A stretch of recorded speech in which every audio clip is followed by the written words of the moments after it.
Hello, my fellow makeup enthusiasts. Welcome back to my perfectly healthy expression of makeup enthusiasm. My name is Lainey and I love to talk about all things even marginally related to makeup. Today I've got a big reveal. I don't want to talk it up too much because I don't want it to be one of those womp things when I do the big reveal, but I did some makeup today that I've never done before. And I'm happy with the way it turned out. It may suck, but I'm pretty excited to be wearing the Blush Tribe Paulina palette. Yes, ladies and gentlemen, Lainey is wearing green eyeshadow. First things first, I need to let you know right up front that this palette is sold out. I am so sorry that I'm late getting this video up. I thought that the palette was still in stock last time I checked. I think it was maybe a week or two ago. I don't know. I've lost all track of time since the semester began. But as of today, January 26th, you can no longer get your hands on this palette. So if you don't want to watch an entire video dedicated to a palette that you can't get, I totally understand. Go ahead and click off. It won't hurt my feelings. I won't even know. I'll catch you in the next one. But if you do want to stick around, I'm thrilled to have you. So let's go ahead and talk about this beautiful palette. This was my first ever acquisition from Blush Tribe, and this palette is a collaboration between Blush Tribe and Paulina. She has a channel on YouTube. The name of the channel is Paulina Beauty. I will have it linked down below. I was fortunate enough to discover her channel about a month before this palette was released, and so that's why I know about it.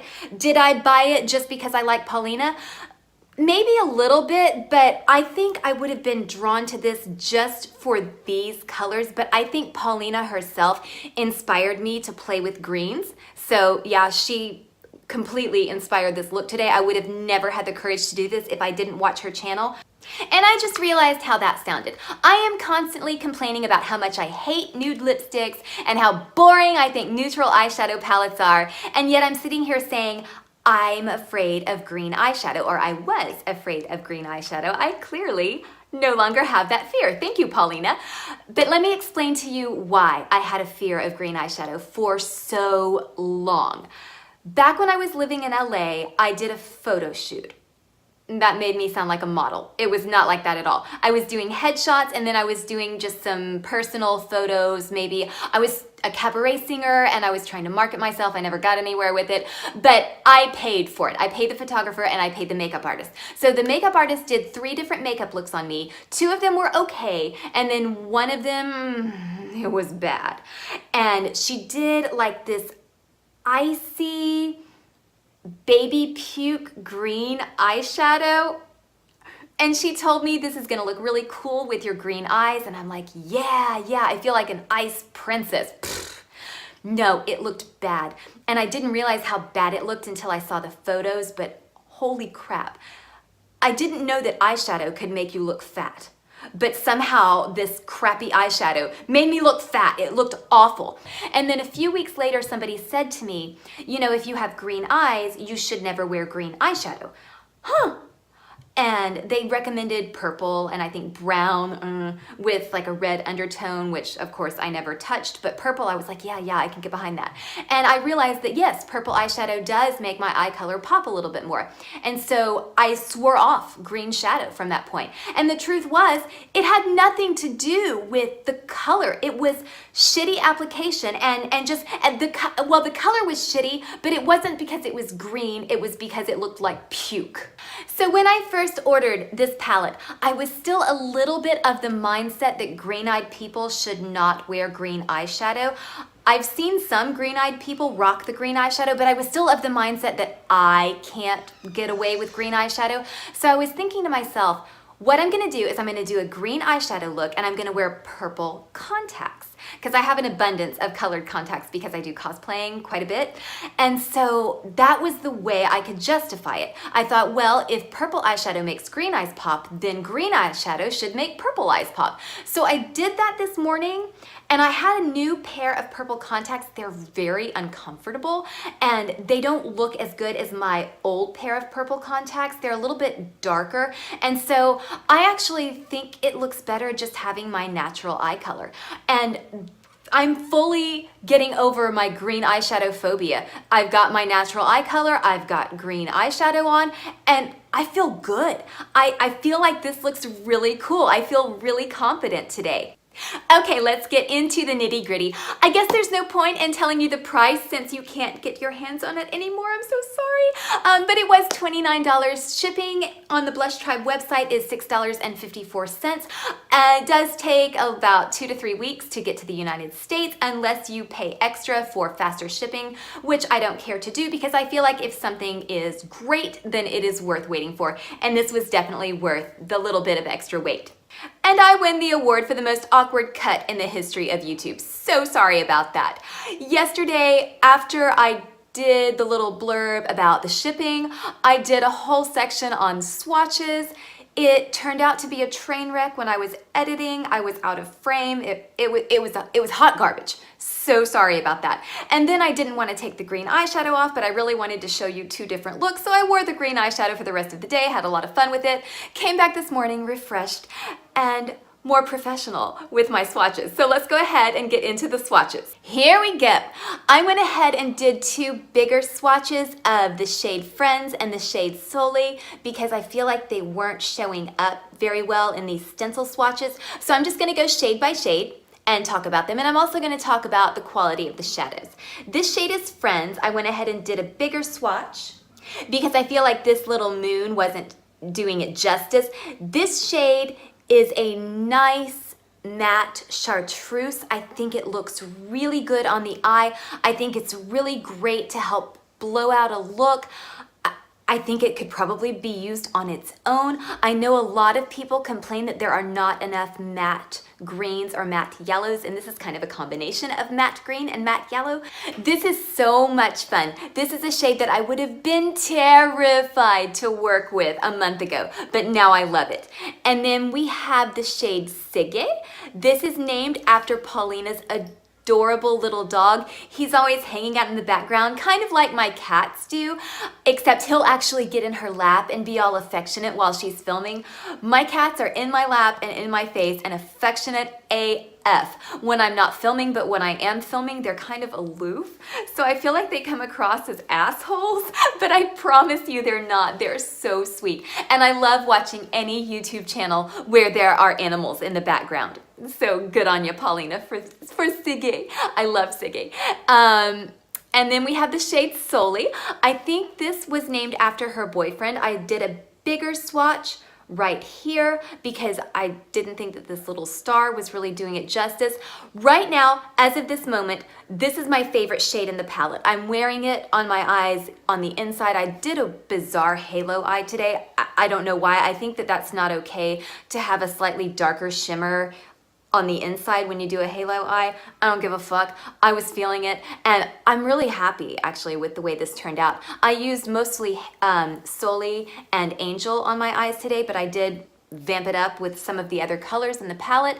But I did use this shade as well on my lid yesterday, and I woke up this morning and I had to use it again. And so I was feeling a pastel look today, and this shade Solely works really well with the green, and it also plays really nicely with the pinks and the purples. So I feel like this is the most versatile shade in the palette. And moving on, we have the shade Humble. This is a really pretty, just clover green. And again, a month ago, I would have been terrified of this shade, and this one as well, and all of the greens I would have been scared of. And this is it just works really well. It's a nice, it's not primary, green's not a primary color, but a basic clover green. And I feel like I needed that in my collection, and now I have it. So happy with it. And then moving on, we have the shade Thingaling. This is a shimmery lavender. Would we call this lavender or lilac? I'm not sure, but a light purple shimmer. And I have this kind of on the top, just all across the upper part of the lid today. And this one is really fun to work with. I feel like you could use this in isolation if you wanted a softer look. And there's not very much fallout with this shade, even though it's a shimmer. I feel like sometimes shimmers have more fallout than mattes. Is that just me? Am I wrong about that? But in my experience, shimmer shades are worse about having fallout. Solely has, in my experience, almost no fallout, whereas Thingling does have a little bit of fallout, but not much at all. It's super easy to work with. They're all easy to work with. And then we have the shade Angel. I played with this a lot today on the inner corner and in the outer part of the eye. This is a basic pink. It leans hot pink, but it's so pretty. If you're a pink lover like I am, this shade is going to make you super happy. And then we have this shade Selma, and I used this in the outer V today. I usually use Aubergine in the outer V, but today I reached for Selma because I've been using Aubergine way too much. And then I have to tell you that this shade is the reason I was able to resist purchasing the Morphe Jaclyn Hill Bling Boss palette, because the only shade in that palette that really appealed to me was that purple, and I did swatch it in Ulta, and it looked really good, but I think this is better. And then we have the shade Paulina. This is a slightly shimmery, very hot pink. Hot pink eyeshadows are probably my favorites, so I love this shadow. I didn't use it that much today. I have actually used the shadow quite a bit since I got the palette, just because I love the shade so much. I used it a little bit on the lower lash line. And let me tell you something, if you are new to me, this may look bizarre to you. I really don't go ham with my under eye. I don't smoke out the lower lash line very much. And I used to do that, but as I've gotten older, I feel like it looks better if I leave the under eye a little bit cleaner and just brighter and devoid of too much color. I do use colored eyeliner. I do smoke it out a little bit, but I don't go ham with my under eye just because I'm older and I feel like it doesn't look as good as it used to. And that's why. It's not because I don't care to do that or because I'm too sophisticated to do that. I think it looks amazing on younger people. I don't like it on me. And then finally we have the shade Aubergine. Honey, let me tell you about this shade. I'm not sure that the camera's picking it up because my camera is not very high-tech, let's be honest, it's an iPhone. But this shade, Aubergine, it probably looks like it's been rode hard and put up wet. At least it looks like that in real life. And honey, it has been rode hard and put up wet. I love this shade. I think I've used it every single day since I got this palette. Even if I'm not doing a purple eye look, I will pop a little bit of Aubergine in the outer V. I use it as eyeliner quite a bit. And then I use it to deepen, well, I don't deepen my crease. I have deep set eyes, so that's something that I absolutely don't do because it's unnecessary. But always in the outer V, usually Aubergine is hanging out there. And I would probably say that this is the most used shade in the palette, so I could say that Aubergine is my favorite shade, but right now I'm feeling Sully right now. So my favorite changes on a daily basis, but I love them all. And that's something that is rare for me. I can say honestly that I have used and loved every single shade in this palette multiple times. And that's a slam dunk to me. Every shade is good. It performs well. There's no splotchiness. There's minimal fallout. The application is easy. They blend well, but they don't overblend. Have you ever had shadows that overblend where they look really good and the colors are nice and separated and they're staying where you want them to for about an hour and then they just muddy? These do not do that. They will stay where you put them. They will blend as much as you want them to.